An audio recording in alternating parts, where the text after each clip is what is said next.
પછી ભલે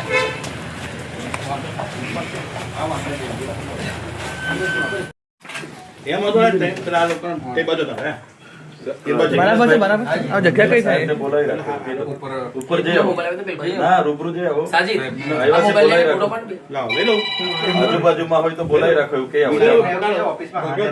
જાણ નથી કરી ચાલુ દિવસે તો ઓફિસમાં હોવો જોઈએ. બંને નંબર મારો તો નંબર જાય એટલે લખીને આવે એમએલએ ચૈતર વસાભાઈ તો અહીંયા પછી શું ચાલે છે અધિકારી નથી કીધું તો બોલાવી લેતો ને અરે મેં 10 ફોન કર્યા હશે તો કેમ છે ઉઠાવતા જ નથી કોઈનો અચાનક જ આવવાનું થયું એવું. કોઈના ફોન નહીં ઉઠાવતા ભાઈ એને ફોન કરીને બોલાવી લો પણ વાંધો નથી. રિંગ જ કરી લો ને તમે તમે એમને બોલાવી લો અમારે 5-10 મિનિટનું કામ છે જવાબ લેવાનો છે મારે તો નામ લખીને આવે છે કોઈને બી ફોન કરું ને ટુ કોલરમાં સીધા બોલે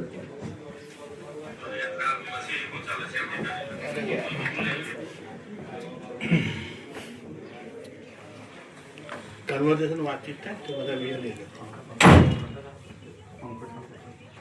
બટન ચાલુ કરતા ને સ્વિચ વ્યસ્ત આવે છે પાછું હા બોલાવી લો અને બીજું પત્રકાર મિત્રો બધા છે તો એમને કહી દઉં કે આપણે જે મોડાસર કલારાની રોડ છે ને એ રોડની આપણે તૈયારી છે એટલે ડિસેમ્બરમાં કામ ચાલુ થઈ જશે એ રોડ સાહેબ ખરાબ છે આપણો ભારત બીજ બંધ થયો ને તો બધા ટ્રાફિક આપણે એને જ સપોર્ટનો આપણા રોડ ઉપર આવે છે એ રોડ મંજૂર થઈ ગયો ટેન્ડરે ખુલી ગયું છે ટેન્ડર મંજૂર થઈ જાય એટલે અમે વર્ક ઓર્ડર આપશું અરે મારા ભાઈ હવે દિવાળી જતી રહી કયો મહિનો નવેમ્બર પૂરો થઈ ગયો તમે કમસે કમ પેચ વર્ક તો કરો એક એક ગામમાં હું ફરું છું મેં કઈ એમને નહીં વાત કરતો તે દિવસે છે ને ત્યાં પેલી આ નસવાડીથી ઉપરના ગામડાઓમાં રાત્રિ મિટિંગો માટે ગયા એટલા ખરાબ તમે યાર આટલી બધી પ્રજા અહીંથી ટેક્સ ભરે છે આટલી બધી રેતી રોયલ્ટી ભરે છે બરાબર શું ચાલે છે અહીંયા બસ મનમાની ચાલે છે અધિકારી 40 કિલોમીટર 10 દિવસમાં સાહેબ આખું નવું ચાલુ કરવું છે અરે નવું ચાલુ કરો એના પેલા પેચવર્ક તો કરાવો નવું કરશો અમને ખબર છે ક્યારે ચાલુ કરવું નવું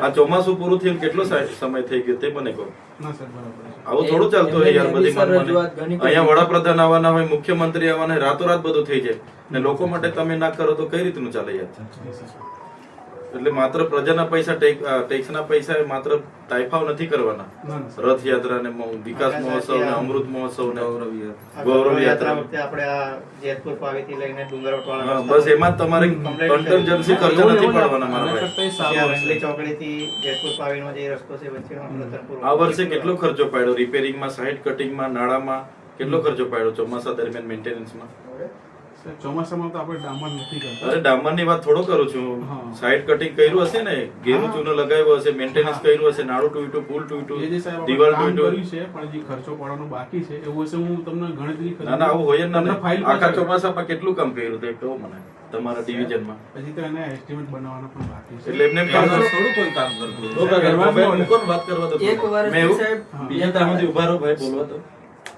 મેં એવું કેમ છું ચોમાસામાં તમે બધું કામ કરાવીને એસ્ટિમેટ હમણાં બનાવવાના હા સાહેબ એવું થતું હોય છે પહેલા આપણે એમને એડવાન્સમાં કામ કરી દેતા હા, એ Annual કેટલું rate હોય છે. કેટલું કામ કર્યું એ- ગામડાઓમાં તો કઈ કર્યું નથી નહીં તમે સાઈડ કટિંગ કરાવી એ સાહેબ આખી ગાડીઓમાં તો બધા અહીંયા તે દિવસે વીજળી બધું ફેર્યા અમે આખી ગાડી કાઢવાની અઘરી સામેથી 2 વ્હીલ વાળો હોય તો ઠોકાઈ જાય ના સાહેબ તમે જે રસ્તા પર હશે એ કદાચ મારા નહીં હોય અરે જે ના હોય તને વિભાગ તો તમારો છે ને તમારે સંકલન કરી લેવાનું હમણાં બી તો આ ગામડાઓમાંથી જ અમે આવ્યા છે હમ.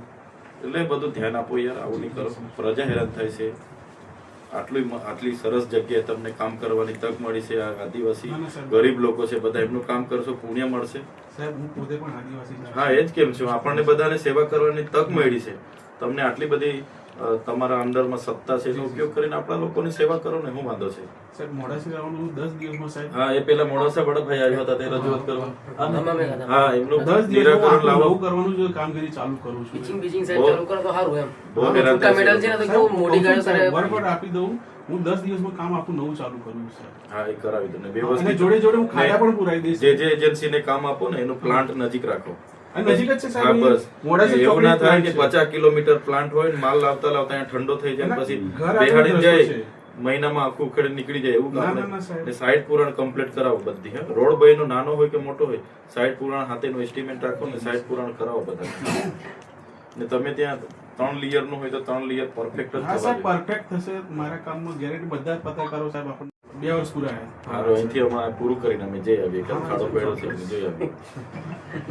તમારું એટલે એટલી બધી ચેલેન્જ ને ગેરંટી નહીં આપો. ના ના ના સાહેબ તમે તો ગ્રાઉન્ડ ના નેતાઓ છે ભાઈ, અમે તો પછી લઈને આવીશું ના ના પાછળ. સાહેબ જુઓ તમે જુઓ મેં એમને નહીં કીધું એ તમને સાહેબ હા હા સાહેબ અમારું રતનપુર વાળું ને તમને ઘણી વખત રજૂઆત કરી હા. પણ જોવાનું એવું જ ને છે. બીજું અમે છે ને ફોરેસ્ટ વિભાગને તમે અહીંથી કેટલા ટીએસ આપ્યા છે તે આપો. ફોરેસ્ટ વાળાએ છે ને ચોમાસામાં અમે ચેક ડેમ બનાવ્યા, તલાવડી બનાવી, એમ કરીને બિલો બહુ ઉતાર્યા છે 7-8 કરોડના રેજ વાળા. એ સાહેબ અમારે નહીં હોતું પણ ટીએસ મારું જે હશે ને જિલ્લા હું તમને પંચાયતમાં માહિતી લેવા આવ્યા છે. જિલ્લા પંચાયતની ડી પરથી ટીએસ લીધા હશે ને એમણે. ના એ અમારું નથી હતું સાહેબ ના, એ પંચાયતની બાજુમાં છે કે કાં છે? ના એ છે ને સંખેડા બેસે સાહેબ હા, એમના પરથી લઈ ગયેલા છે આ લોકો. કામ કશું કર્યું નથી. બધા કાગળ પર ઝાડ રોપી એ દીધા. તાલુકા પંચાયતનું છે સાહેબ નહીં નહીં નહીં, એમણે બધું ટ્રાઇબલ નું બજેટ લીધું છે આખું. બધા ઝાડ પર કાગળ પર જ ખાડા ખોદવાના, કાગળ પર જ છોડવા રોપી દેવાના, ને એમાં જ દવા છાંટવાના, ને એમાં જ માવજત કરવાના. 8-8 કરોડ રૂપિયા એક રેન્જ વાળા ઉતારેલા છે. એ મને ખ્યાલ નહીં સાહેબ ના, એની ટીએસ છે ને બાંધકામ શાખાએ આપી છે, માર્ગ અને મકાન વિભાગ, પણ પંચાયતે ડી આપ્યા છે. અચ્છા ડી ખરા ને પંચાયત, હા, એ પેલું સંખ્યા એમણે મંજૂરી આપી છે. પેલા સાહેબને કોલ કરો ને હા પેલું ડ્રાઈવર લઈને તૂટ્યું ને ત્યારે મનુભાઈ ક્યાં છે 56 માં એ લોકો જ સંભાળતા હશે ને. મને બોલાવો કે તમારા સાહેબ કઈ છે સાઈડ પર 56 માં જ છે. સાઈડ પર હા. અમે વચ્ચે કઈ ખાડાપુર આવેલા ને સાહેબ જેટલું ચલાવી તો મારા સ્ટાફ જોયો ત્યાં અમે રતનપુરના સાહેબ વચ્ચે ને મારામારી થઈ. હા. એ કે મારી પ્રોપર્ટીમાં તમે ખાડાપુરી આવો મેં કીધું ના અમે તો રોડ પર આ રોડ પર આવું રિક્ષાનો મારા માણસ મારું હા. બરાબર, આવું તો નહીં કરે. મેં કીધું તમારી રજૂઆત તો પહેલથી આમાં રજૂઆત કરી અમે સાંભળી છે એ દિનેશભાઈને બી મેં કીધું હતું ને તમે એફઆઈઆર કરી દો અમે તમને સપોર્ટ કરીશું એ બાબતે.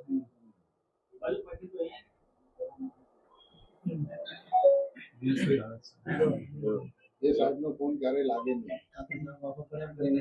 તમારા સાહેબ કઈ એમનો પટાવા ક્યાં છે તમારા સાહેબ એ તો સાહેબ પરસો વાત કરે છે ને, સાહેબ ઉપર બી એને છપ્પાની ઓફિસ છે ને, એ વધારે એવું લાગે. અહીં બોલાવવાનું એવું લાગશે કે આ આઈની ઓફિસમાંથી વાત છે. સાહેબ હું રજૂઆત કરવામાં શું વાંધો છે હા, હા, રજૂઆત તમે જાણો. વિડીયોમાં પણ દેખાશે એને છપ્પાની ઓફિસ. પેલા બ્રિજ પરથી 10 પર મેં કર્યા. મને કીધું તો તમે હું હા, બોલાવી લેતા. તમારો વાર થતી તમે ક્યાંથી વાર આવે ને તમે અહીંયા બોલાવવાના. મારો ભાઈ કોઈનો ફોન ના ઉઠાવે. આ બધા ફોન કરે, કોઈનો ના ઉઠાવે. હવારમાં આજનો રાત્રે આપણે બધા મેસેજ કર્યા ને એટલે આ લોકો હવામાં વહેલા જઈને જેસીબી હિટાજી મૂકી આવ્યા. એ સાહેબ થોડી વાર પહેલા ત્યાં જ હતા. આપણે બધા આવ્યા ને એની પહેલા ત્યાં હતા. પછી ત્યાંથી નીકળી ગયા. હા. એટલે સાહેબ પત્રકારોને પણ કોઈ પણ પ્રકારનો જવાબ આપવા પણ રાજી નથી. સેન્ટ્રલ ગવર્મેન્ટનું ખાતું ને સાહેબ એટલે એવું જ બધું. ના, ના, જેનું ખાતું હોય, પૈસા તો જનતાના જ છે કે હા. ટેક્સના પૈસા છે. અરે ઉપર તો સુરી સાહેબ જ છે ને. હા સાહેબ શું સારું પડ્યું. બેસીએ છીએ. હા, સાહેબ બેસો ને ઉપર મને આવે time. આજે ઉપર જ કહીએ ને બે જ વાત. હા, કઈ વાત ત્યાં ખુલ્લું છે કે? એમની ઓફિસ છે. એવું નથી કીધું, આવું ખુલ્લું છે, બેસીએ. છે. છે રૂમ છે સારું સારું છે. ચાલો પ્રોગ્રામ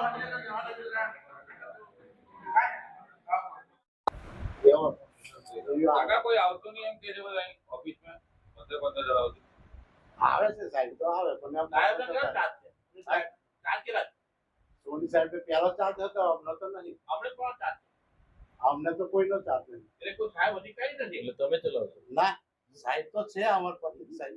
ક્યાં સાહેબ? એને જ બોલાવો. સોની સાહેબ. એને બોલાવો. સોની સાહેબ ને બીજો અમને નથી ચાર્જ. પણ આવે અલગ કાગળ કે ઓફિસર તમારી ઓફિસમાં જે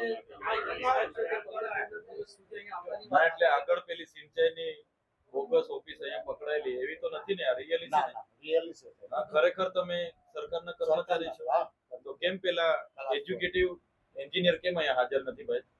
એ સાહેબ પર ત્યાં એવા મૂલ્ય હશે. એવું નથી થતું કે આટલી મોટી કચેરીમાં ખાલી પૈસાના બિલો જ ઉતારતા હશો? એવું નથી ને? અધિકારી તો કોઈ છે નથી. ના એવું નથી. પેલી 21 કરોડની અહીંયા નકલી સિંચાઈની કચેરી પકડાયેલી અહીંયા બાજુમાં આપણા આ જ ગામમાં. હા હા એવી જ આ નથી? ઓરિજિનલ છે ને? ઓરિજિનલ છે સાહેબ. હે? ઓરિજિનલ છે. હમણાં તમે પેલી બાયપાસ માટે 6 કરોડ ને 34 લાખ રૂપિયા તમે ચૂકવણું કર્યું, બરાબર? બાયપાસની હાલત કોઈ જોવા ગયું છે? ડાયવર્જન જોયું? ડ્રાઈવર તો અમારા સાહેબ છે. એનો નંબર લાવો ને, ભાઈનો નંબર લાવો, અમે ફોન કરીએ. એટલે અમે આવવાના એટલે ગાયબ થઈ જવાનું. એ તો સાહેબ ફોન બંધ કરી નાહી જવાનું. પુલ પર ગયેલા છે સિવર પુલ પર આટલી મોટી જવાબદારી લઈને અરે ભાઈ તાર પુલ પરથી જ અમે આવ્યા, નંબર આપો એવું કેમ છે? તમે બીજી બધું નંબર લાવો. અરે પુલ પરથી તો અમે આવ્યા. એમએલએ સાહેબે 10 15 કોલ કર્યા તેમ છતાં તો ઉપડતા નથી.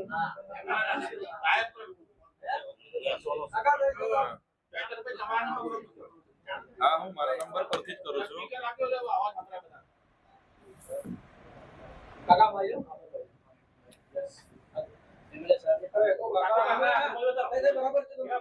ભાઈની પાછળ જ.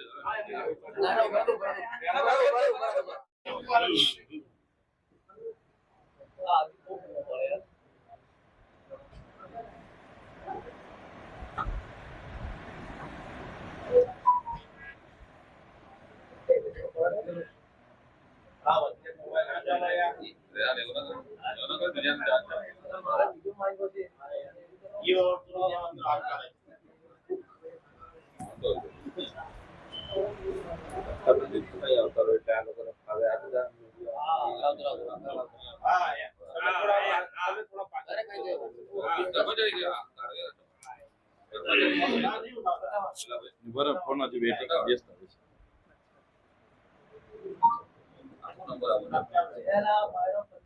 લગાડો લગાડો.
હતો એ નેશનલ હાઈવે પર જે ભારત નદી છે ત્યાં જુલાઈ 2023 ના રોજ બ્રિજ તૂટી ગયો અને આજે 3 વર્ષ થઈ ગયા છે.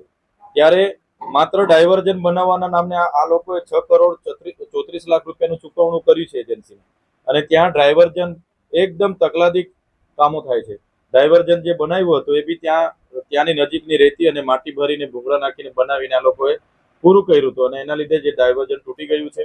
ત્યારે જનતાએ 5 વખત પોતાના ખર્ચે ત્યાં ડાયવર્જનો બનાવ્યા છે. જનતા ડાયવર્જન આજે ત્યાં કાર્યરત છે. અમારી માત્ર ને માત્ર માંગણી એવી છે, તાત્કાલિક અસરથી ડાયવર્જન બનાવી દેવામાં આવે અને બ્રિજની કામગીરી પણ ચાલુ કરવામાં આવે, એ અમારી માંગણી છે. આજે અમે નેશનલ હાઈવે ઓથોરિટીના એજ્યુકેટિવ એન્જિનિયરની કાર્યાલય ખાતે અમે પહોંચેલા છે. અહીંયા માત્ર એક પટાવાળા ભાઈ છે અને એક બેન છે ક્લાર્ક. એમને કોઈ ખબર નથી. એમણે કીધું કે સવારે સાઇટ પર જઈએ છીએ એમ કરીને ગયા હશે. અહીંયા 15 દિવસ એક પણ અધિકારી આવતા નથી અને કોઈ સ્ટાફ અહીંયા હાજર રહેતો નથી, અને એના કારણે લોકોને ખૂબ જ હાલાકીનો સામનો કરવો પડે છે. ત્યારે નેશનલ હાઈવે પ્રજાના ટેક્સના જે રૂપિયા છે એમાં ખૂબ મોટો ભ્રષ્ટાચાર કરે છે. નેશનલ હાઈવે 56માં ભ્રષ્ટાચાર થવાનો છે. આજે વળતર માટે ખેડૂતોની અનેક રજૂઆતો છે.